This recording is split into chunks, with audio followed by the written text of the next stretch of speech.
shut you down when your information is graphically not in accordance with their guidelines. But a lot of times the information that they have in these vast libraries that they're trying to capitalize off of, they can post those videos up without being offensive to the YouTube community. But they won't put the videos up. They'll put you a 5-minute clip up while they got thousands of documentaries. You know what I'm saying? I'm not talking about 10 or 20. They got thousands of documentaries. And they give you a 5-minute clip. They won't liberate the information. How do you have a liberation movement if you can't liberate information? That means liberation means resources must be liberated. Not just people. You can't liberate people till you liberate resources. Because as soon as you liberate those people, you need resources. And in order to liberate those people, some resources that are not there must be liberated. So these people got thousands and thousands and thousands and thousands of DVDs. And you got to buy each and every one of them. And they ain't cheap. How is that revolution? How is it revolution? It's not. It's complete and total capitalism. Now, if they said, if you go to our site, we got 108 to 1,000 videos on my page that I've loaded up there. All of my lectures are loaded up there. There's a few of them that the video was scratched, or we cannot find it, that aren't up there. And as soon as we find them and repair the ones that scratch, we're gonna put them up there too. So that means it's freedom of information. We're liberating all this consciousness to the people. And a lot of the consciousness ain't even of myself. I've interpreted a body of information and represented it to a larger audience. Because if I had just gave them the information, then those capitalists would have came to me and said, oh, you putting out this information. Why you putting that out? I'm selling this. You can't put that out. So I had to take time to reinterpret the information and re-disseminate it through myself so that I had a right and I had license, you feel me, to put the information out. But it would have been altruistic of them to put the information out anyway, which would have moved us a long way ahead. It will move us far ahead. You can't tell me if you didn't put this information out that people would not have watched it. Of course they would have watched it. When I first got my DVDs and information, it was given to me for free. For free. I could not afford. I didn't have the money. All my money was already tied up into charitable and philanthropic, into philanthropy. So I didn't have the money to buy this information. It was given to me. And I watched each and every one of them several times. So I am a living example that if you give information to people, they will absorb it and transform based upon receiving it. So that excuse, if people don't pay for it, they don't want it. Bullshit. People want revolution. And it's counterproductive for revolutionaries to think that people want anything other than revolution. Oh, they don't want it, they just give them money. So you mean to tell me they want imperialism and capitalism more than they want revolutionary change in our community? And you're going to bring on a revolution with that attitude? It's not going to work. Your attitude has already defeated you. They don't want this, they got to pay for this. People want the information. And if you give it to them, they will receive it. So that large body of information that they hold, that they are selling, the people who put that information out, a lot of them did that. They're not here anymore. Let's look at one of them. Bobby Wright, not here anymore. Psychologist, gone. Amos Wilson, gone. Dale Jones, gone. The list goes on. This body of information,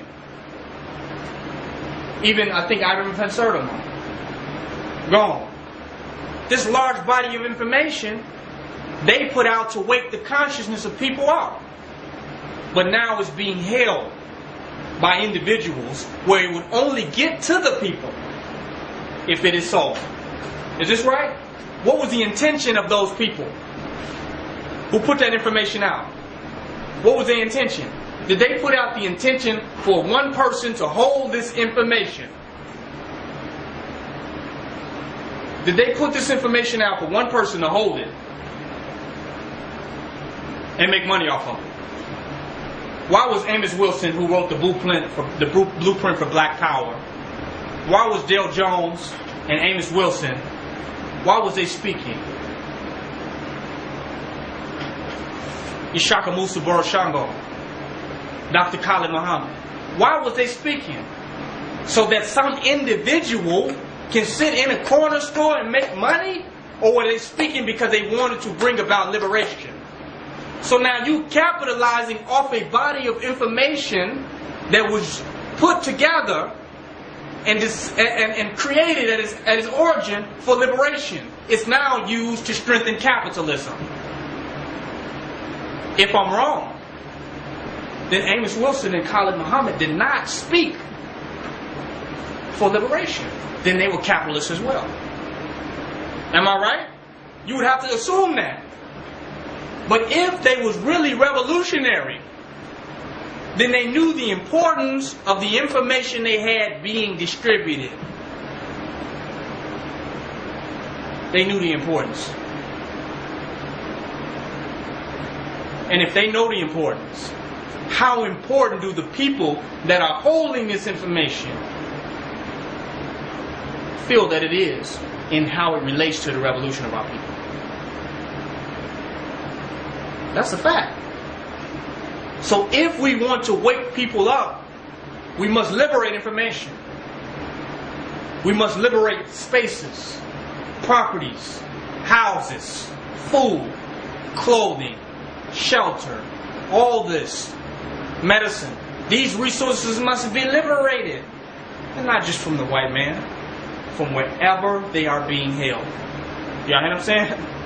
Whoever's holding them, they need to be liberated from them so that they can be disseminated to people, so that they can have them and utilize them for their progressive transformation. This is a fact. Now, I'm not coming like I'm Alibaba and the 40 Thieves. By no means am I implying that me, myself, am the ringleader of a force that's going to liberate resources from black imperialists. But what I am doing is, I understand completely and able to articulate, and I'm absolutely clear what revolution is. And I feel that when real people understand what revolution is, then the transformation of our people will be smooth. Because if it's not a smooth transformation of the consciousness of the people, then what happened is you have a liberating force. Through tyranny, through warfare, they come and they liberate this shit from all of the people that's holding it. You feel what I'm saying? With no regards or respect to anybody. This happens. They don't care whether you know or not. You over here, you working with these forces, you holding resources, you working with this white man's agenda, we're gonna come and knock you over. This is how it would be with a liberation force. They won't waste no time with all this talking I'm doing. But I care about the people to the degree that I would like to invest my energy in a smooth transition to revolutionary change. I don't want to see bloodshed massively as it concerns our people. I do not want to see ethnic cleansing within our own race. I don't want to see internal genocide against the leeches, the vampires, and those who do not want to get on the bandwagon of progressive revolution.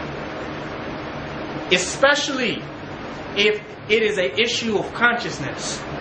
And to me, where there are most of our people, it is an issue of consciousness. If people consciously realized, if they knew better, they would do better.